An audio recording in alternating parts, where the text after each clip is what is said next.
सुप्रभात।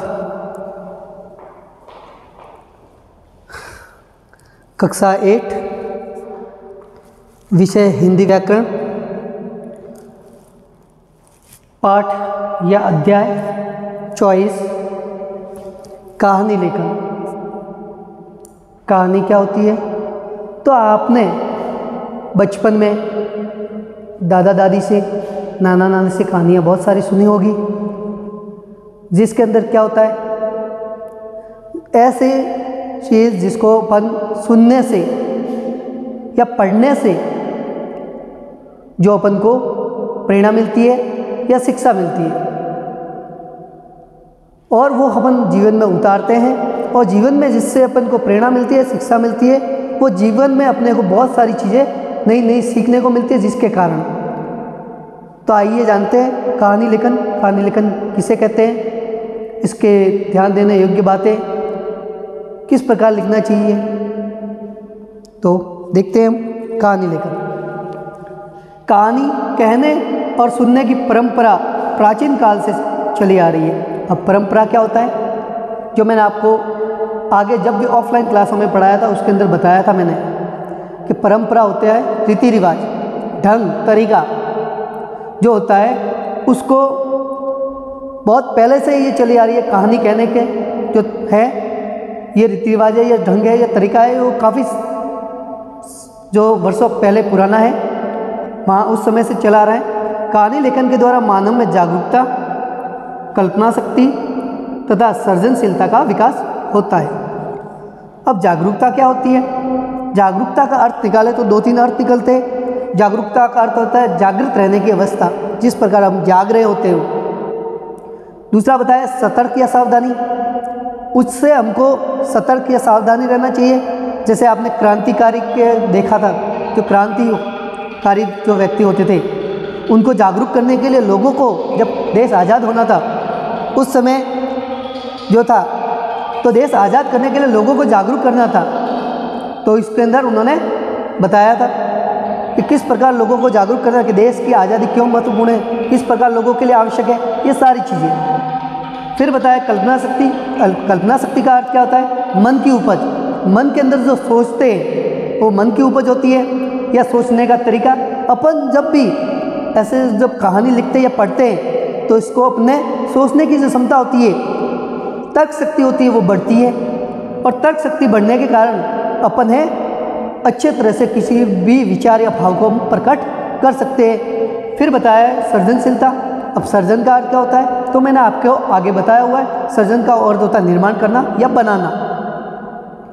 तो किसी वस्तु, विचार, साहित्य के क्षेत्र में कुछ नया रचना, कुछ वस्तु है, साहित्य है, या कोई घटना है, ऐसे को अपन क्या लिखते हैं, और लिखने कर उसका निर्माण करते हैं या बनाते हैं, वो इसके अंतर्गत आते हैं। फिर बताया कहानी लिखते समय ध्यान देने योग्य बातें। अब देखो, इन्होंने बताया कि ध्यान देने योग्य बातें, भाषा सरल, आम बोलचाल, रोचक और प्रभावशाली होनी चाहिए। तो कहानी की भाषा जो होती है वो बिल्कुल कैसी होनी चाहिए? सरल होनी चाहिए। सरल होगी तभी जो है बच्चे हैं जो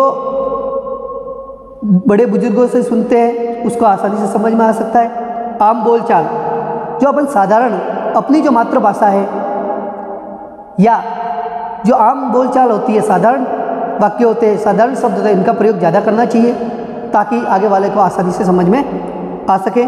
फिर रोचक। रोचक का अर्थ क्या होता है? जब ऐसा साधारण शब्दों का प्रयोग होगा, तो अपने जो मातृभाषा शब्दों का प्रयोग होगा, तो इसके अंदर लोगों को क्या होगी? रुचि पैदा होगी, रुचि जागृत होगी, और जो है कहानी है वो प्रभावशाली बनेगी, बहुत ही महत्वपूर्ण बनेगी और प्रभावशाली बनेगी, तथा इसके साथ क्या बनेगी? स्पष्ट बनेगी, शुद्ध बनेगी। दूसरा है कहानी का शीर्षक आकर्षक, विषय के अनुरूप तथा रोचक होना चाहिए। तो कहानी का शीर्षक, जब भी आप जो टॉपिक ले रहे हो, पहले आप अच्छी तरह से पढ़ो कि इसका जो है शीर्षक क्या रखा जा सकता है, किस चीज़ को सबसे महत्वपूर्ण माना गया है, किसके ऊपर है, तो वो शीर्षक क्या लाएगा। फिर जो है आकर्षक होना चाहिए, जो भी शीर्षक होगा इतना आकर्षित होना चाहिए कि पाठक को या श्रोता को, पढ़ने वाले को है वो अपनी ओर आकर्षित करना चाहिए खींचना चाहिए पढ़ने के लिए। फिर बताया विषय के अनुरूप होना चाहिए, जो विषय है उसी के अनुसार होना चाहिए, उससे भटकना नहीं चाहिए, उसके अनुसार होना चाहिए, क्रमबद्ध होना चाहिए, प्रभावशाली होना चाहिए। फिर बताया रोचक होना चाहिए, जो मैंने बताया था कि रुचि के अनुसार होना चाहिए। फिर है कहानी सदैव भूतकाल में लिखी जानी चाहिए। कहानी जो होती है वो कैसे होनी चाहिए? भूतकाल, जो पहले बहुत पहले ऐसी घटना घट चुकी है। अब भूतकाल का अर्थ क्या होता है? जो बीता हुआ समय, जो बीते हुए समय में जो घटना घटी है तो उसके ऊपर जो लिखी जाती है वो इसके अंतर्गत आती है। लेकिन कैसे होनी चाहिए? भूतकाल, पहले बीता हुए समय में वो सारी घटना हुई होनी चाहिए। फिर है कहानी का अंत में उससे मिलने वाली शिक्षा लिखनी चाहिए। अब कहानी के अंत में क्या मिलता है? प्रेरणा या सीख मिलती है। तो अपन को जो प्रेरणा या सीख मिलती है, जो आपने भावी जीवन में, आने वाले जीवन में अपन को जीवन के अग्रसर और उन्नति की ओर ले जा सके, ऐसे उससे प्रेरणा मिलती है, सीख मिलती है। तो वो कहानी के अंत में जरूर लिखना चाहिए। जब भी कहानी लेखन करें तो कहानी लेखन के अंत में, सबसे लास्ट में, अंतिम में है उसकी जो सीख मिल रही है, जो प्रेरणा मिल रही है, वो शिक्षा मिल रही है, वो जरूर लिखें। अब अपन ऐसे ही एक कहानी ले रहे। पहली कहानी है लक्ष्मी का वास। लक्ष्मी किसे कहते हैं? भगवान जो है माता लक्ष्मी, जिसको धन धान्य की देवी कहा जाता है, धन धान्य के परिपूर्ण। तो उनके बारे में बताया कि रामपुर गांव में एक धनी व्यक्ति रहता था, बहुत पैसे वाला व्यक्ति रहता था, जिसके पास काफ़ी पैसे थे। उसका नाम रामलाल था। और उसका नाम क्या बताया? उसका नाम था रामलाल। दोनों बेटों का विवाह हुआ। अब दोनों इनके जो रामलाल थे, इनके 2 पुत्र थे और दोनों पुत्र की क्या हुई? शादी हुई। घर में बहुएं आई और घर के अंदर क्या आई? नई नवेली दुल्हन या बहुएं आई। परंतु वे सभी बात बात पर आपस में लड़ती झगड़ती रहती थी। अब दोनों दुल्हन एक साथ आई है तो बात बात पर उनमें टकरार होने लगी और लड़ने और झगड़ने लगी, जिसके कारण दिन रात घर में अशांति और कलह मचा रहता था। जिसके कारण घर के अंदर क्या थी? शांति बनी रहती थी। और घर के अंदर है वो कलह, नफरत और झगड़े का माहौल बना रहता था। एक रात रामलाल ने एक विचित्र स्वप्न देखा। तो एक रात को क्या हुआ? जैसे ही रामलाल सो रहे थे, उनको सोते सोते एक सपना आया और सपनों में उन्होंने देखा कि धन की देवी लक्ष्मी उनसे कह रही है कि अब तुम्हारे घर से जा रही है। आपने भी सुना होगा कि जिस घर में लड़ाई झगड़े होते हैं, कलह होता है, उस घर में लक्ष्मी जी का वास नहीं होता है। तो उनको ये सपना आया कि दोनों बहुएं लड़ रही है, रोज़ के घर के अंदर अशांति है और कलह है। तो इसके कारण जो उनको सपने में लक्ष्मी जी ने कहा कि अब मैं आपके घर से जा रही हूँ, अब आपके घर में नहीं रहूँगी। रामलाल लक्ष्मी जी के पैरों में गिर गए और बोला, माँ, मैंने तो आपके पूजा पाठ में कोई कसर नहीं छोड़ी। अब जो रामलाल है वो उनको कह रहे माता लक्ष्मी के पैरों में गिरकर कि माता, मैंने तो कोई गलती नहीं की, मैं तो आपकी पूजा पाठ है, पूजा अर्चना है, वो पूरे विधि विधान से करता हूँ, किसी प्रकार की कमी नहीं है। फिर आपने मेरे घर से जाने का निश्चय कैसे कर लिया?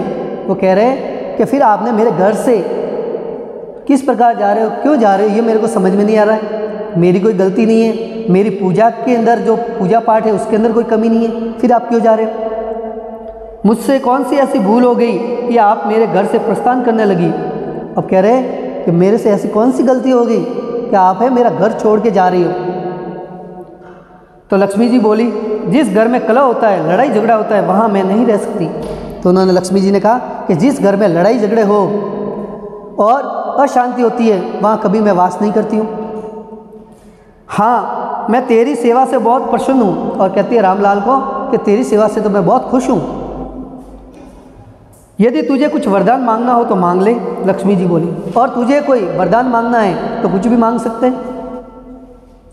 रामलाल बोला, आप मुझे वरदान दे कि मेरे घर में प्रेम एकता बनी रहे और कभी किसी से लड़े झगड़े नहीं। तो रामलाल ने उनको वरदान के रूप में फ़ायदा दिखा, तो उन्होंने यही मांग लिया कि मेरे घर में हमेशा शांति बनी रहे, भाईचारा बना रहे, एकता बनी रहे। तो लक्ष्मी जी ने कहा तथास्तु, वरदान दे दिया और कहकर लक्ष्मी जी अंतर ध्यान हो गई, यानी वहाँ से गायब हो गई। अंतर ध्यान होना गायब हो गई।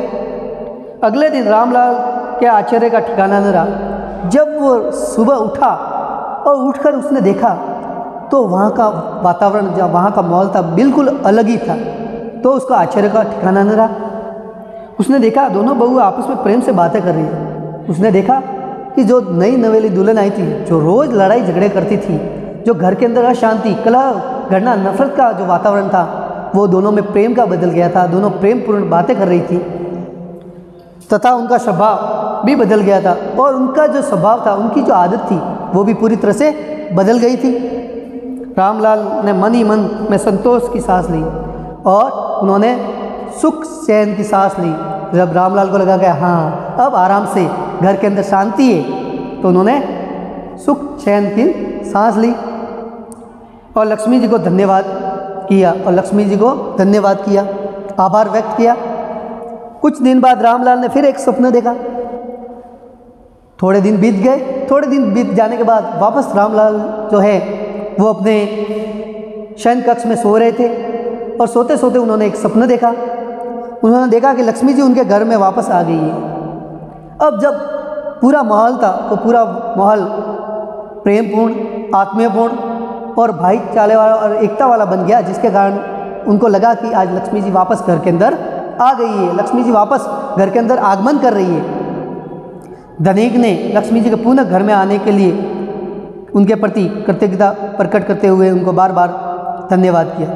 धनिक मतलब रामलाल, उन्होंने हैं घर के अंदर जो लक्ष्मी जी आ रहे थे, अब उनकी कृतज्ञता प्रकट करते हुए बार बार धन्यवाद किया। कृतज्ञता का अर्थ क्या होता है? एहसान करना। तो वो लक्ष्मी जी का एहसान मान रहा था और लक्ष्मी जी का एहसान मानते हुए उसको बार बार धन्यवाद कह रहा था। लक्ष्मी जी बोली, हे पुत्र, इसमें धन्यवाद की कोई बात नहीं। लक्ष्मी जी बोली कि हे पुत्र, जो आपने काम किया है वो बहुत ही समझदार और एक अच्छी बात जो है सीख के कारण किया है, तो इसके लिए मुझे धन्यवाद की कोई बात नहीं। जहाँ प्रेम, शांति, एकता और सौंदर्य होता है, सौंदर्य का मतलब क्या होता है? सुंदरता। ये सब एक साथ मिलकर रहते हैं, वो सुंदर परिवार। तो वो कह रहे हैं कि जहाँ प्रेम, शांति, एकता और परिवार की सुंदरता सब एक साथ होती है, वहाँ मैं स्वयं ही पहुँच जाती हूँ। तो वहाँ लक्ष्मी जी कहते हैं मैं खुद ही वहाँ आ जाती हूँ। अब शिक्षा क्या मिलती है उससे? तो लास्ट में उन्होंने शिक्षा बताई है कि जहाँ प्रेम, एकता और शांति होती है, वहाँ ईश्वर का वास होता है। जहाँ पर भी शांति, प्रेम और एकता होती है, वह खुद भगवान निवास करते हैं, वह खुद भगवान रहते हैं। अगर आपको इसके अंदर कोई दिक्कत आती है, परेशानी आती है, कठिनाई आती है, तो मेरे से पूछ सकते हो।